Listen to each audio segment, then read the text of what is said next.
Bien, je vais essayer de vous montrer l'utilisation d'un logiciel de géométrie pour faire l'exercice 109, page 238. Donc j'utilise GeoGebra. GeoGebra, c'est un logiciel gratuit, vous pouvez le télécharger. Il peut même se mettre sur une clé USB, il n'y a pas besoin de l'installer. C'est quelque chose d'assez bien pensé. Donc on y va, il faut faire le dessin. Donc ici, vous voyez que une fois que vous avez utilisé GeoGebra, ouvert GeoGebra, vous avez cet environnement-là ici. Donc qu'est-ce que je vais faire? Là, j'ai une zone de saisie. Donc je vais cliquer dessus et je vais rentrer ici. Donc ma fonction inverse. Y égale 1 sur x. 1 sur X, je valide avec la touche Entrée, voilà, et vous voyez que ça me trace la courbe représentative. Je vais ici, là, sur la dernière icône, à cet endroit-là, je vérifie que je déplace le graphique et je l'attrape avec le clic gauche de la souris et je le déplace où je veux ici de façon à avoir ce que je veux. Voilà, comme ceci. Voilà ma fonction inverse qui est sur l'ensemble des réels positifs puisque on me disait cette chose-là. Ensuite, on me demande de placer un curseur. Pour un curseur, il faut aller sur cette chose-là, là, ici, vous voyez, sur cette icône-là, et vous avez le curseur qui est là. Donc on prend un curseur et on va le positionner n'importe où, on va le positionner ici, donc je fais un clic là, hop, et j'ai mis un curseur. Vous voyez que ça me donne le curseur, son nom il s'appelle petit a, c'est un nombre, donc c'est bon, et là j'ai le minimum et le maximum. Le minimum on nous dit que ça va de 1, et ça va jusqu'à 10 ici au maximum. Donc je valide en disant OK. Et j'ai mon curseur qui est donc placé à cet endroit-là, sans trop de difficulté. Et vous voyez que le curseur, je peux le faire bouger comme je veux, je peux le faire bouger à partir de là, mais je peux le faire bouger aussi à partir de là, c'est comme je veux.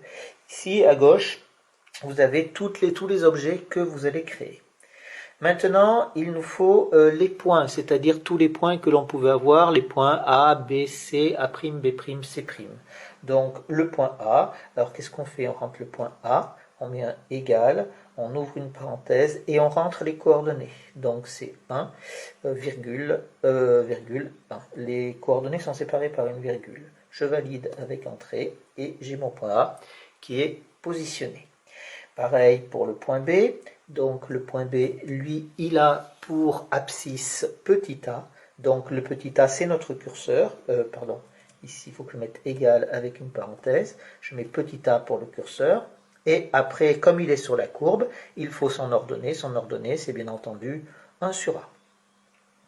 D'accord? Et voilà, j'ai mon point qui est placé. Vous voyez, le point P, il est placé puisque j'avais la valeur de A qui était à peu près à 2,1.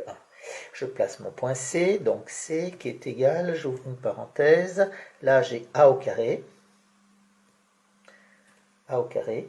et virgule, et c'est 1 sur A au carré, puisqu'on est toujours sur la courbe représentative de la fonction inverse. Et ici, je valide, j'ai donc mon point B et mon point C. Ensuite, je vais les donner. Alors vous voyez que comme j'ai fait ça, regardez, si je fais bouger mon curseur, ben, vous voyez que le point B et le point C, ils vont bouger, bien entendu, suivant la valeur de A que je vais choisir. Donc c'est quelque chose qui est pratique. Maintenant, il faut que je place les points A', B' et C'. Donc les points A', B' et C', ils sont sur l'axe des abscisses et ils ont les mêmes abscisses que les autres. Ils ont pour ordonnée 0, bien entendu. Donc je vais mettre ici A', qui a pour coordonnées, j'avais dit 1 et 0. Voilà, il est positionné. J'ai le point B' qui a pour coordonnées, on a dit A et virgule 0. Hop, il est positionné. Et le point C' qui a pour coordonnées A au carré, pardon, égal A au carré, et 0. Voilà, mes points A, B, C et C' sont, voilà, sont placés. Vous voyez que c'est pas très clair, là on voit pas grand chose, donc qu'est-ce que je vais faire? Je vais agrandir le dessin. Donc vous allez sur cette icône là, et vous allez sur agrandissement. Agrandissement, et puis hop, vous cliquez dessus, vous agrandissez. Étant donné que ça a disparu, vous retournez là, vous allez sur déplacer graphique, vous chopez le graphique avec le clic gauche de la souris, et vous le ramenez où vous voulez, ici. Voilà. Alors, là, vous voyez, pour le curseur, il y a une chose que je n'ai pas réglée, je vais régler autre chose. Alors, vous voyez, j'ai mon curseur qui est là, donc je l'ai sélectionné dans la fenêtre à gauche, et je vais aller sur les petits points qu'il y a ici, et je vais aller sur les propriétés. Chaque objet que vous avez créé là, vous pouvez avoir les propriétés en cliquant sur les 3 petits points. Donc je prends ici le curseur. Alors où est-ce que c'est? Il faut que je retrouve ça. Basique, il faut que je prenne basique, il n'y a pas ça. Ah, je l'ai pas, j'aurais dû le faire tout à l'heure quand je l'ai créé. La position, non. Position absolue sur l'écran, non plus. Bon, bah écoutez, je sais pas, il aurait fallu gérer le pas, c'est-à-dire de combien ça va, mais ça ira. Alors, je vais le prendre un petit peu plus petit ici pour voir le point C, parce que le point C on l'a pas, donc il est là. Voilà. Maintenant, il faut que je trace mes trapèzes. Pour les trapèzes, on va sur cette icône-là, ici, et on va tracer donc un polygone. Donc, une fois que j'ai un polygone, eh bien, je vais cliquer sur tous les points du polygone. Donc, ça commence par le point A, après le point B. Vous voyez, ça trace au fur et à mesure. Je clique sur le point B, je clique sur le point B', je clique sur le point A', et il faut que je referme mon polygone en terminant au point A. Voilà.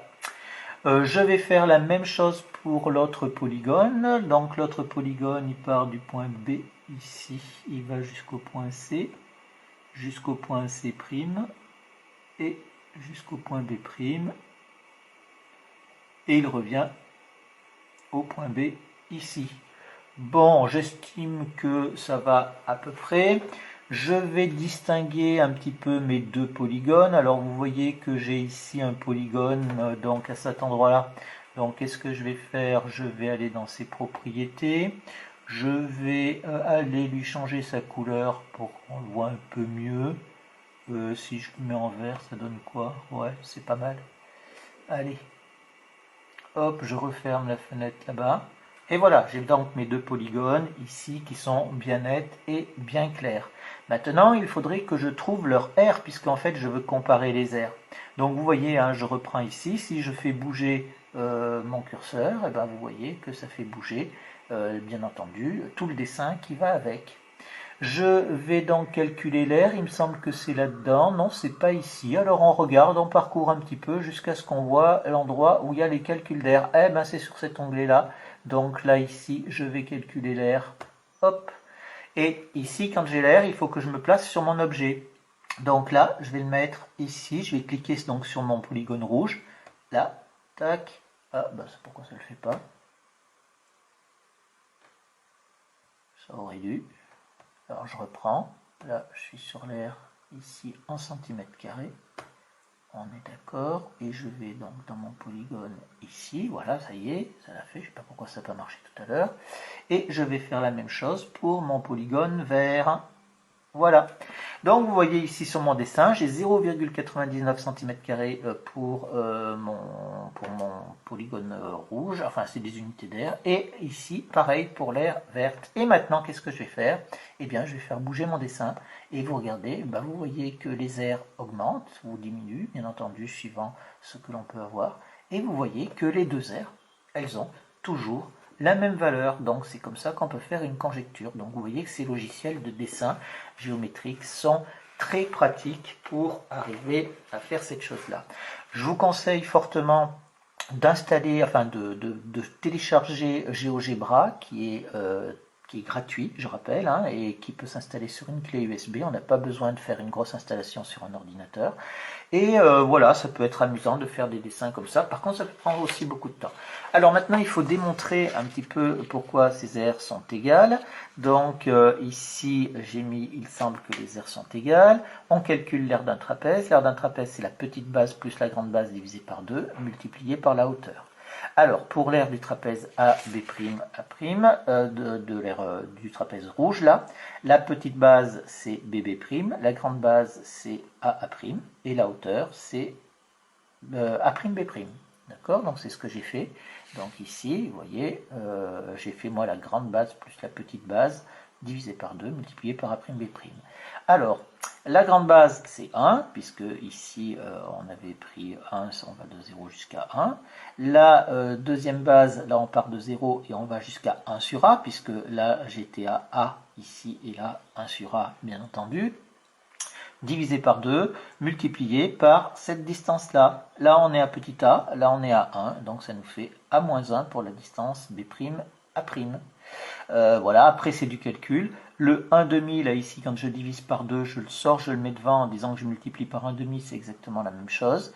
Et ça nous donne, avec les calculs, a au carré moins 1 sur 2a. Je fais la même chose avec mon trapèze vert. Donc BC, C', B'. Donc je prends BB', c'est ma grande base, CC', c'est ma petite base, et B', C', c'est ma hauteur du trapèze. Donc la grande base, c'est 1 sur A, la petite base, c'est 1 sur A au carré, toujours pour les mêmes raisons. Et la longueur, là ici, ici on est à A au carré, ici on est à A, donc c'est A au carré moins A. Et voilà cette chose-là. Après, on fait nos calculs. Il y a des réductions au même dénominateur.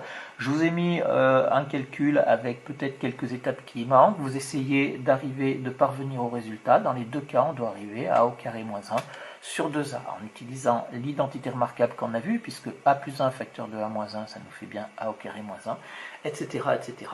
Vous regarderez un petit peu pour parvenir au résultat dans ces calculs. Voilà un logiciel qui est intéressant et qui peut vous permettre de visualiser les choses en géométrie. On peut très bien travailler avec les fonctions, mais on peut aussi travailler avec les vecteurs, etc. Voilà.